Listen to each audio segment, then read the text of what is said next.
Hi, today's story is The Three Musketeers of Maple High. For as long as anyone could remember, Liam, Noah, and Ethan had been inseparable. They were known as the Three Musketeers of Maple High, always together, always causing trouble in the best way possible. If one of them was there, the other two weren't far behind. But senior year changed everything. It started subtly.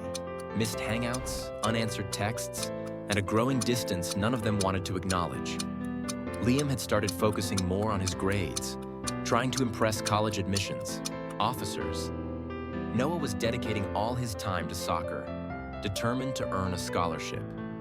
And Ethan felt like he was stuck in the middle, watching his two best friends drift apart while pretending everything was fine. One Friday afternoon, the tension finally snapped. "Are we even friends anymore?" Ethan blurted out during lunch, slamming his tray onto the table. Liam and Noah looked up, surprised. "Of course we are," Liam said, though he didn't sound so sure. "Then why does it feel like we're not?" Ethan demanded. "You guys barely talk anymore. You never have time for anything. When was the last time we hung out, just the three of us?" Noah sighed, rubbing his forehead.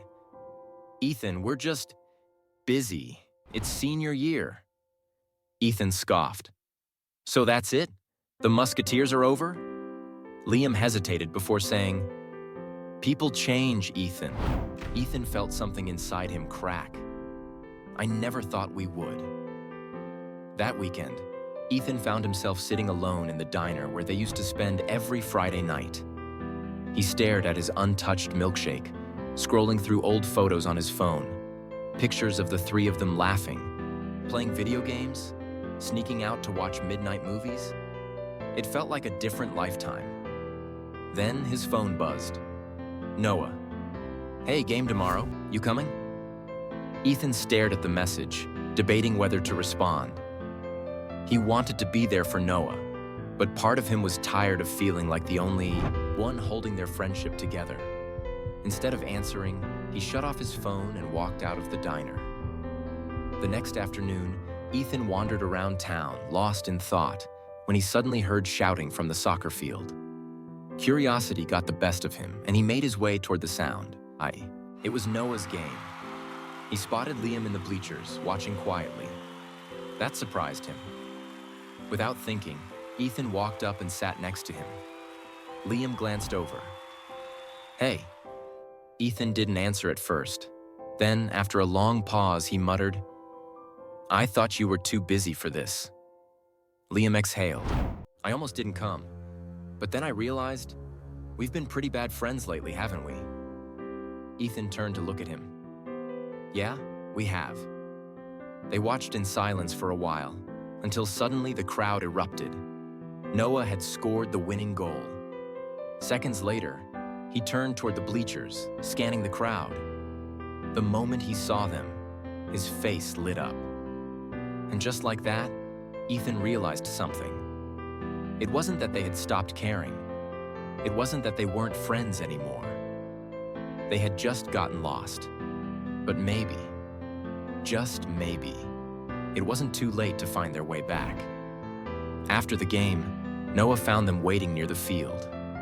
"You guys actually came," he said, out of breath but smiling. "Of course we did," Ethan said. "What kind of musketeers would we be if we didn't?" Noah grinned. "I miss this." Liam nodded. "Me too." Ethan smirked. "So, diner, like old times?" Noah clapped him on the back.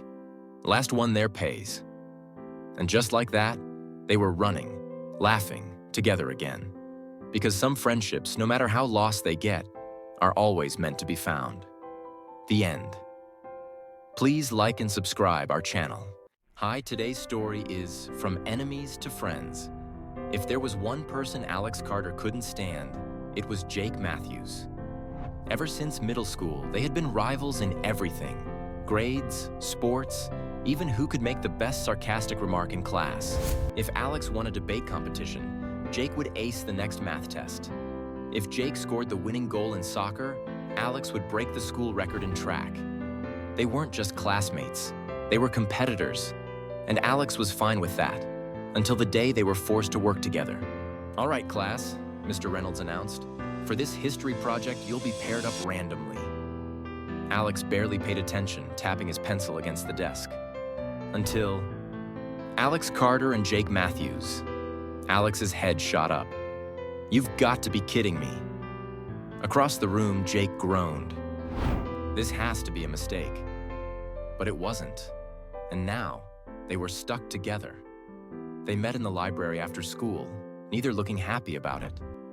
"Let's just get this over with," Alex muttered, flipping open his notebook. Jake leaned back in his chair. "Relax, Carter, we've got time." Alex shot him a glare. "Some of us actually care about our grades." Jake smirked. "And some of us don't need to stress over everything." Within 10 minutes, they were arguing. Jake wanted to keep the project simple, but Alex insisted on making it perfect.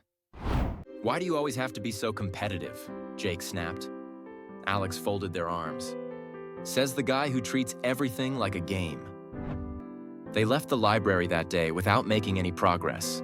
The next afternoon, Alex walked into the library expecting another fight.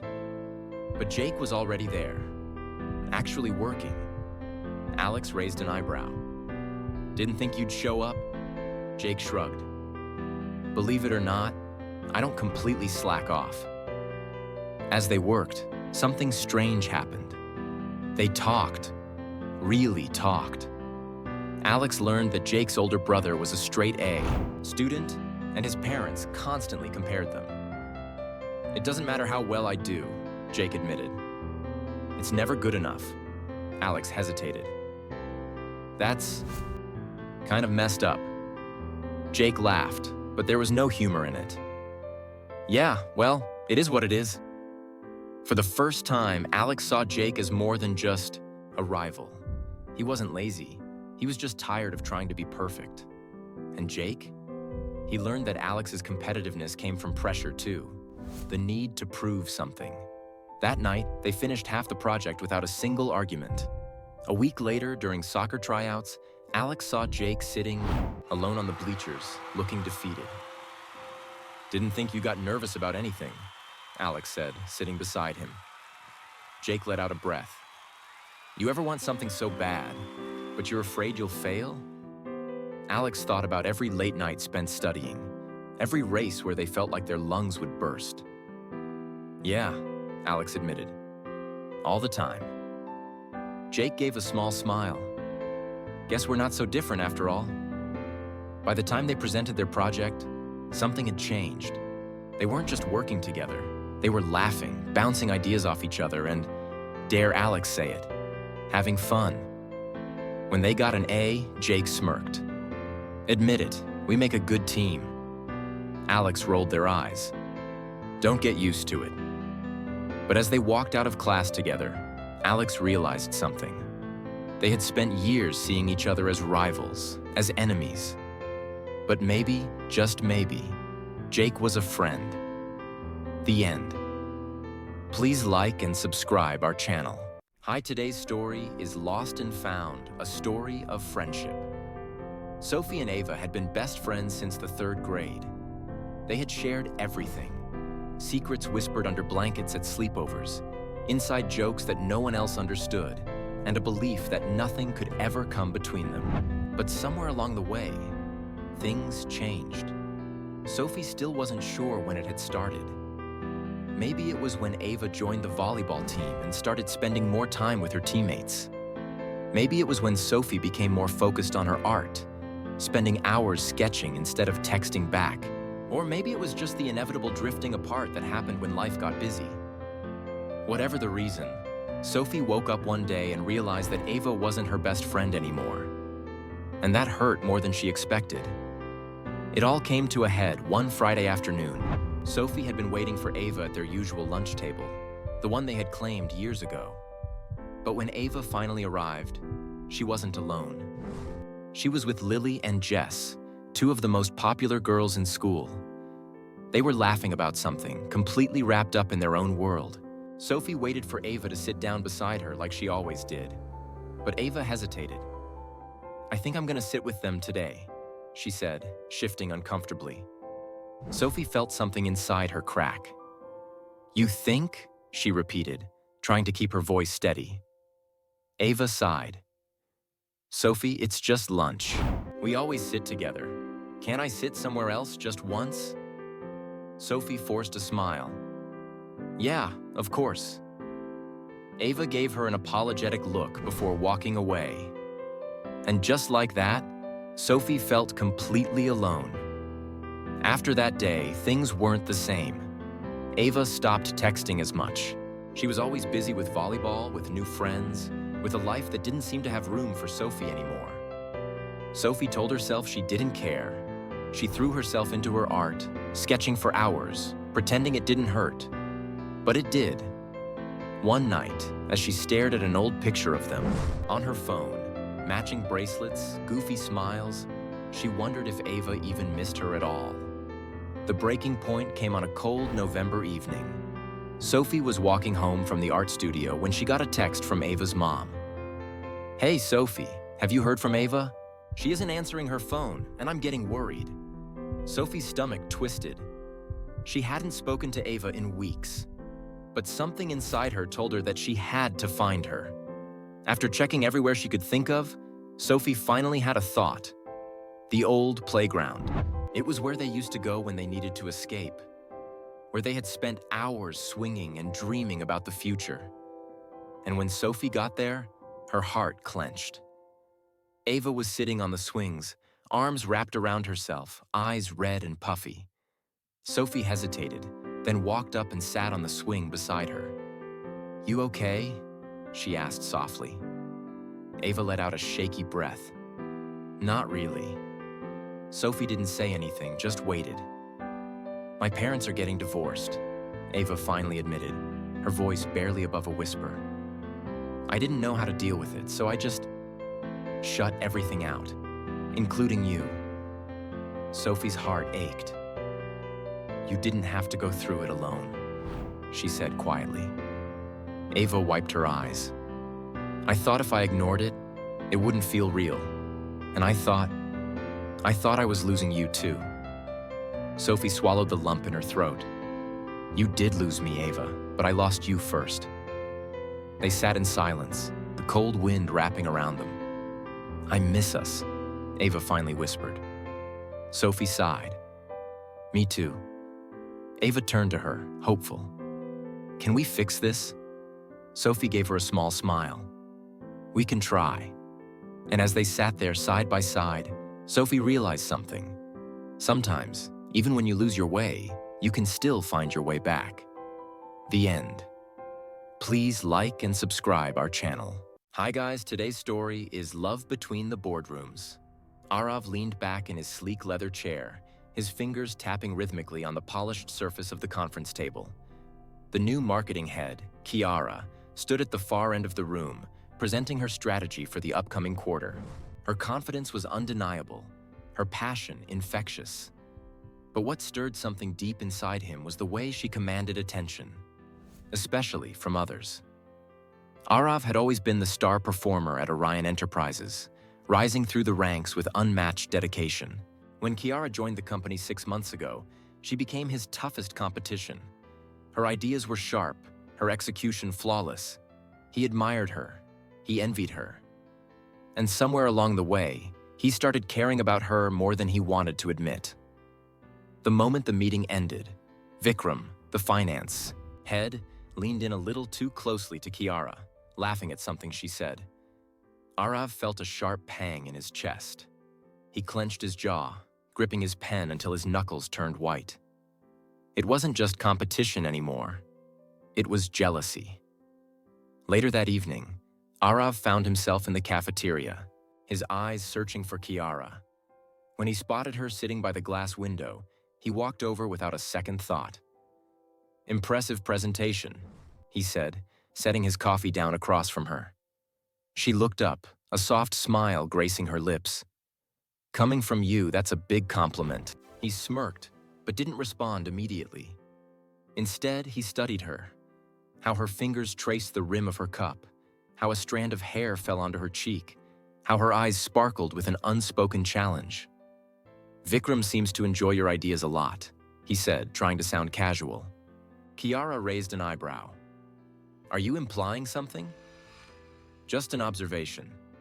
Arav shrugged, stirring his coffee. A teasing smile played on her lips. Are you jealous, Mr. Arav Mehta? He met her gaze, debating whether to deny it or own it. The truth won. Maybe. Her expression softened, the teasing replaced by something more profound. You don't have to be. Arav exhaled, running a hand through his hair. It's not just that, Kiara. I don't just admire your work. I care about you, more than I probably should. Kiara looked down for a moment, then back at him. You think I haven't noticed how you always take the seat next to mine in meetings? Or how you subtly defend my ideas when the board questions them? Arav chuckled, shaking his head. Guess I wasn't as discreet as I thought. She smiled. I care about you too, Arav. But this, us, won't be easy. We're both ambitious, competitive. I know, he admitted, but I'd rather fight for you than against you. Silence stretched between them, filled with unsaid words and emotions too big to define. Then Kiara reached across the table, her fingers grazing his. It was a simple touch, yet it sent a surge of warmth through him. Let's take this one step at a time, she whispered. Arav nodded, a rare, genuine smile spreading across his face. One step at a time.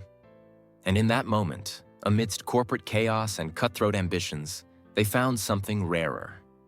Love. Please like and subscribe for more. Hi, today's story name is title, Secrets, Lies, and First Kisses. I never expected my junior year to turn into a full-blown teenage soap opera, but here I was caught in the middle of a love triangle that I never signed up for. It all started on the first day back from summer break.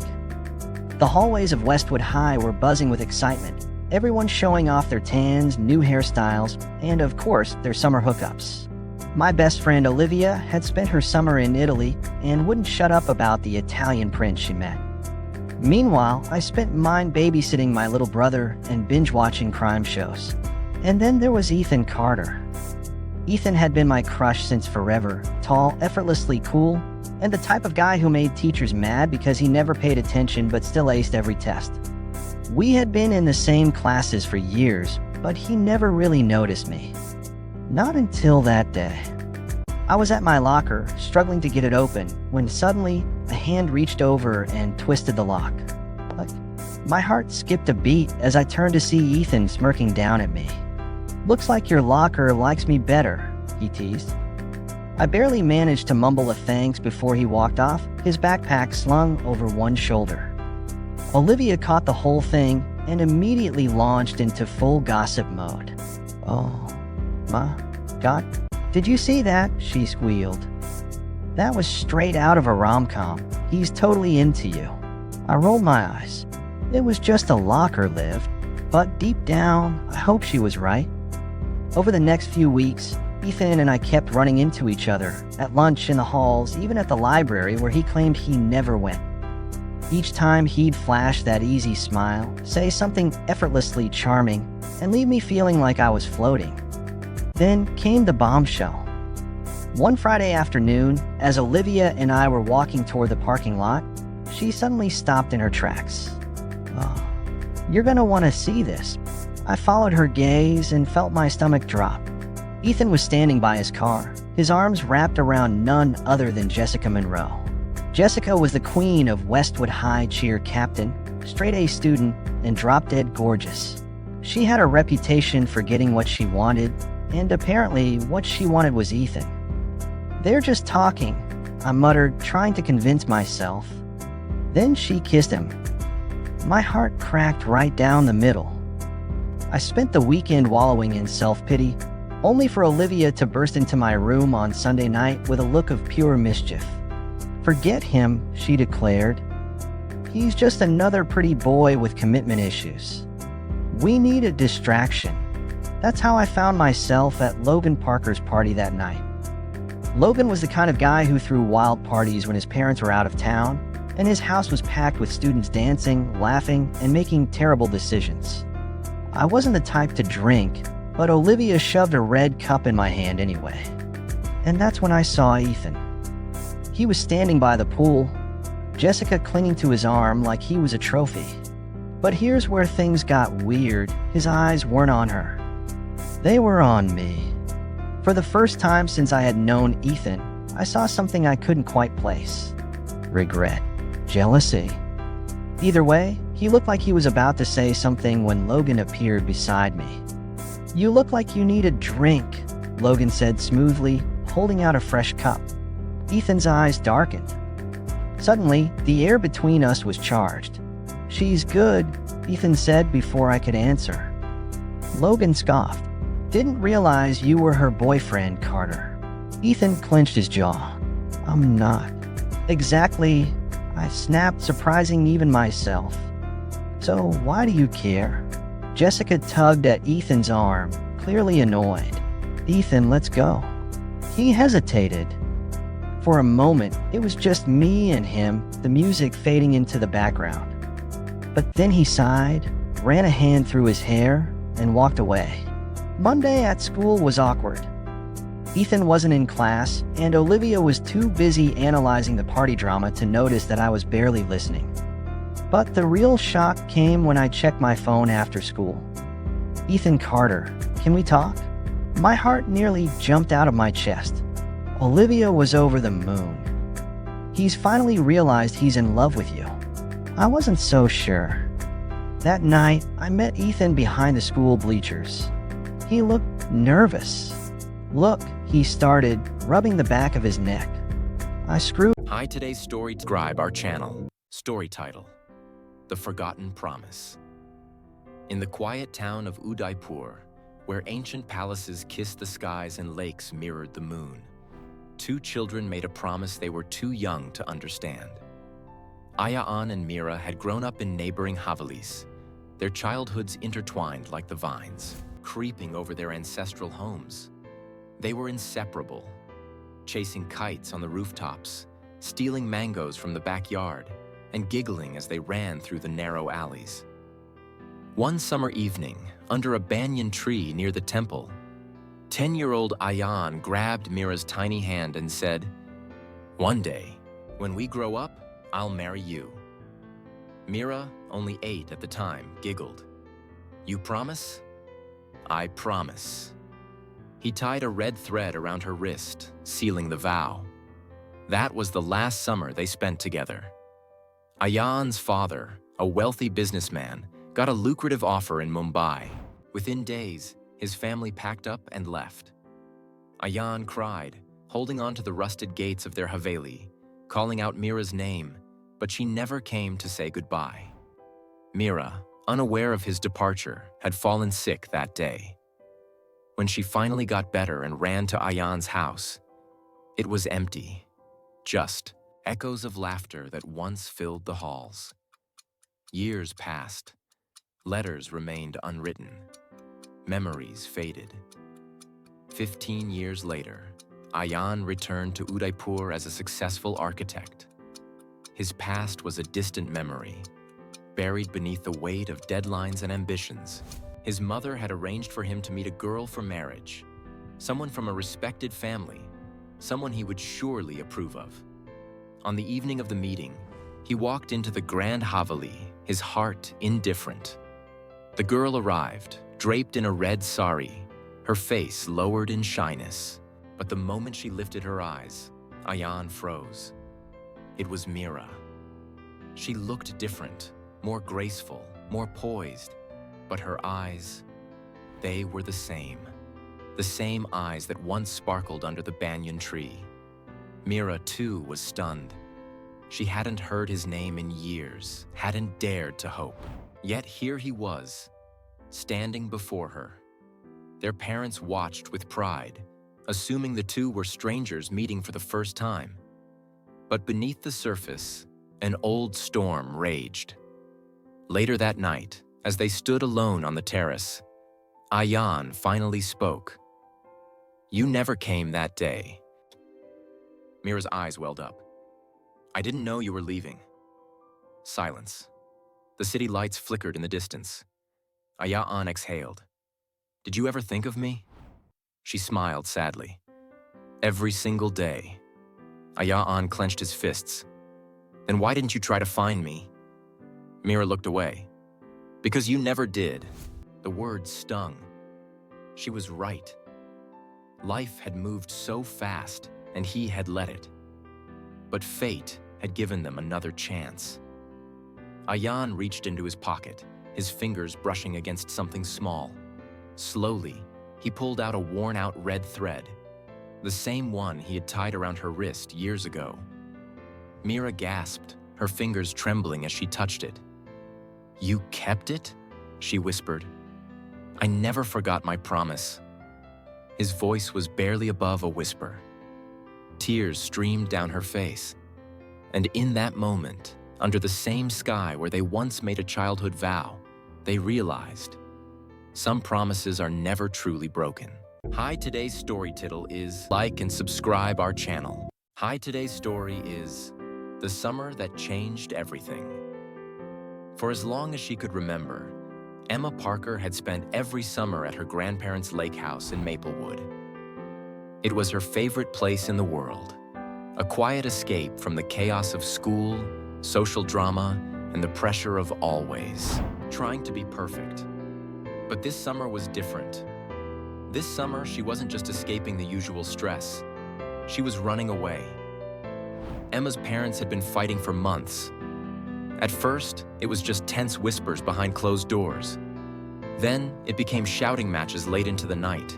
And then, one evening, her mother sat her down with tears in her eyes and said, "Your father and I need some time apart." That was when Emma stopped feeling like herself. She didn't tell her friends. She didn't cry.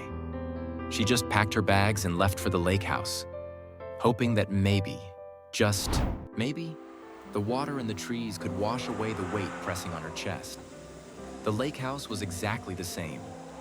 Wooden dock, warm breeze, the sound of birds in the morning. Everything was familiar.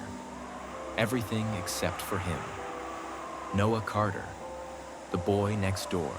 They had known each other since childhood, but he had always been just a background character in her summers, someone who splashed around in the lake with his friends while she read books on the dock. But this time, things were different. She noticed him more, and for some reason, he noticed her too. Emma Parker, he said one evening as he sat beside her on the dock, legs dangling over the water.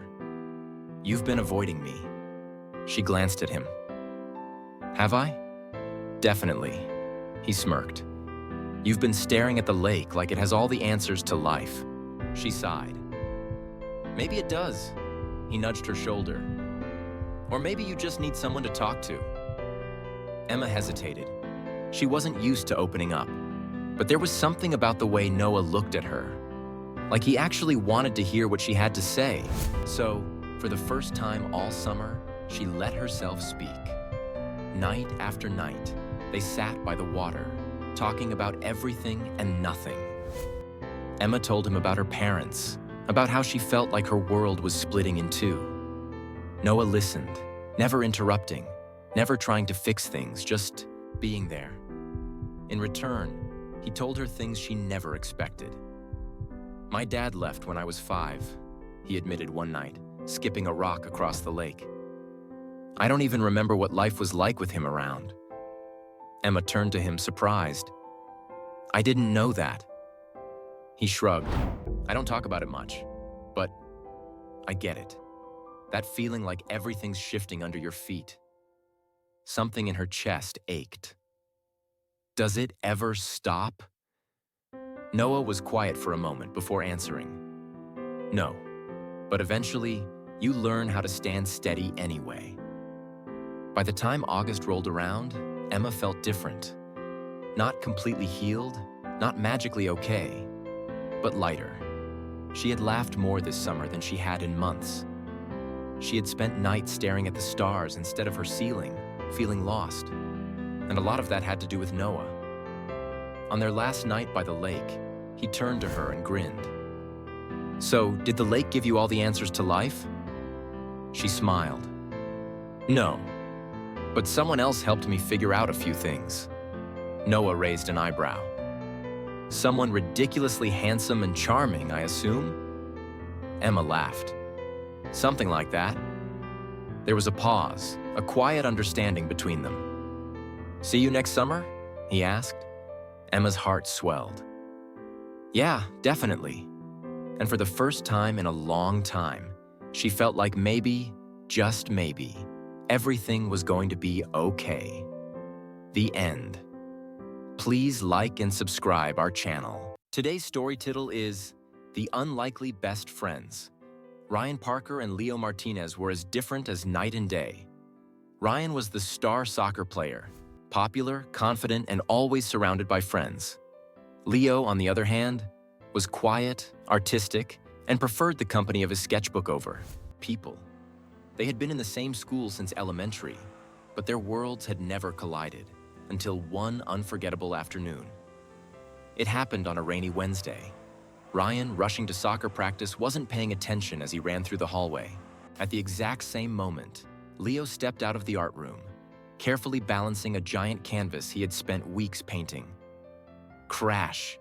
Paint splattered everywhere. Leo's artwork, a breathtaking landscape, was ruined. Ryan lay on the floor, drenched in colors, his uniform completely stained. Oh no, Ryan groaned, looking at the mess. Dude, I'm so sorry. Leo stared at his destroyed painting, his heart sinking. This took me weeks, he mumbled, his voice barely above a whisper. I'll fix this, I swear, Ryan said, panicked. Leo scoffed. You? What are you gonna do? Dribble a soccer ball over it? The sarcasm hit hard, but Ryan felt genuinely bad. Just let me make it up to you, he insisted. Anything. Leo looked at him, hesitating. Finally, he sighed. Fine, you owe me a new painting, and since you ruined it, you're helping me paint it. Ryan's eyes widened. Wait, what? That Saturday, Ryan showed up at Leo's house, feeling completely out of place in the tiny, art-covered room. Leo handed him a paintbrush. Try not to destroy anything this time. Ryan rolled his eyes. I have zero artistic skills. Obviously, Ryan dipped his brush into the paint and made his first stroke. It looked awful. Leo burst out laughing. Okay, Picasso, Leo teased. Ryan glared at him. Hey, I don't laugh at your soccer skills, Leo smirked. That's because I don't play soccer. Exactly, Ryan said. And I don't paint. But as the afternoon went on, something strange happened. Ryan started to enjoy it. Painting was calming, different from the chaos of soccer and school. Leo, surprisingly patient, guided him through it. They talked, really talked. Ryan learned that Leo's dad had left when he was little, and art was his escape. Leo found out that Ryan, despite his popularity, sometimes felt pressured to always be perfect. By the end of the day, the two had finished the background together. It wasn't perfect, but it was theirs. Not bad, Leo admitted. Ryan grinned. So, does this mean I'm officially an artist now? Leo laughed. Not even close. Over the next few weeks, something unexpected happened. They started hanging out more. At first, people at school were confused. Why are you with him? Ryan's soccer friends asked. Since when do you talk to him? Leo's art friends questioned, but neither of them cared. Ryan even convinced Leo to come to one of his soccer games. He showed up, sketchbook in hand, and captured the game in his own way, by drawing it. After the match, Ryan ran over. Let me see. Leo hesitated before handing over the sketch. It was incredible. Ryan, mid-kick, frozen in time with a determined expression. Dude, Ryan said, amazed. You made me look cool. Leo smirked. That was hard to do. They both laughed. More than labels. One day, Ryan was heading to the cafeteria when he saw Leo standing alone. A couple of kids were teasing him about his art. Ryan didn't hesitate. Hey, he said, stepping between them. Got a problem? The kids exchanged glances and backed off. Leo looked at Ryan, surprised. You didn't have to do that. Ryan shrugged. You're my best friend. That's what we do. Leo smiled. Did you just call me your best friend? Ryan pretended to think. No? Leo rolled his eyes. Whatever, Picasso. They walked off together, two completely different people, an artist and an athlete, proving that sometimes the most unexpected friendships are the best ones. The end. Hi, today's story is When Two Worlds Collide. Lena Carter and Jake Evans lived in completely different worlds. Lena was the school's top student, straight A's, student council president, and always one step ahead in everything she did. Her life was carefully planned, every goal within reach. Jake, on the other hand, was the school's troublemaker. He was always late, rarely turned in homework, and spent more time in detention than in actual class. They had nothing in common. At least that's what they thought, until one fateful afternoon changed everything. Partners for this project will be assigned randomly, Mr. Hayes announced in English class. Lena sat up straight, already hoping for someone who would put in as much effort as she did. Jake Evans and Lena Carter. Mr. Hayes read off his list. Lena's stomach dropped. She turned slowly to see Jake leaning back in his chair, arms crossed, looking completely unbothered. Guess we're stuck together, princess, he said with a smirk. Lena clenched her jaw. This was going to be a disaster. From the very first meeting, it was clear they were nothing alike. Lena arrived at the library with notebooks, color-coded highlighters, and a detailed outline. Jake showed up 20 minutes late with nothing but a half-empty soda bottle. You're late, she snapped. Relax, it's just a project, Jake said, dropping into the chair across from her. Lena's eyes widened. Just a project? Our grade depends on this. Jake shrugged. Then I guess you'll have to do most of the work. Lena felt her blood boil. You will do your part, Jake. I won't let you ruin my grade. Jake smirked. I like the fire, princess. Maybe there's more to you than just rules and schedules. Lena glared at him. And maybe there's less to you than just laziness and detention slips. For a moment, neither of them spoke.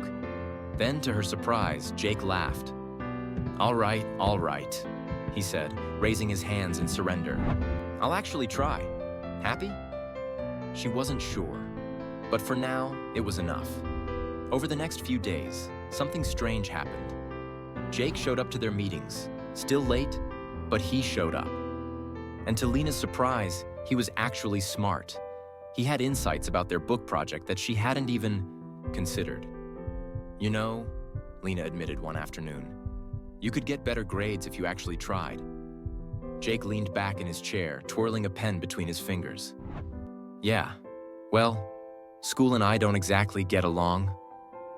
Lena frowned. Why not? Jake hesitated, then sighed. People like you have support. Parents who care, teachers who push you. Me? My dad left when I was 10, and my mom works 2 jobs just to keep the lights on.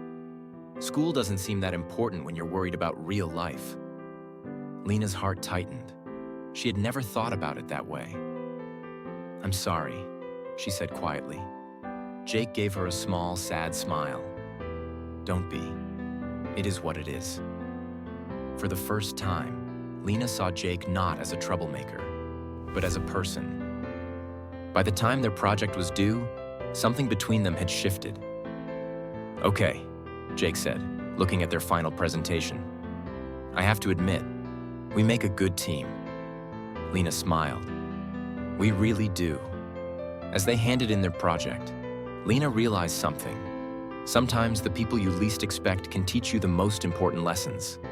And sometimes, when 2 worlds collide, they don't break, they blend. The end. Please like and subscribe our channel.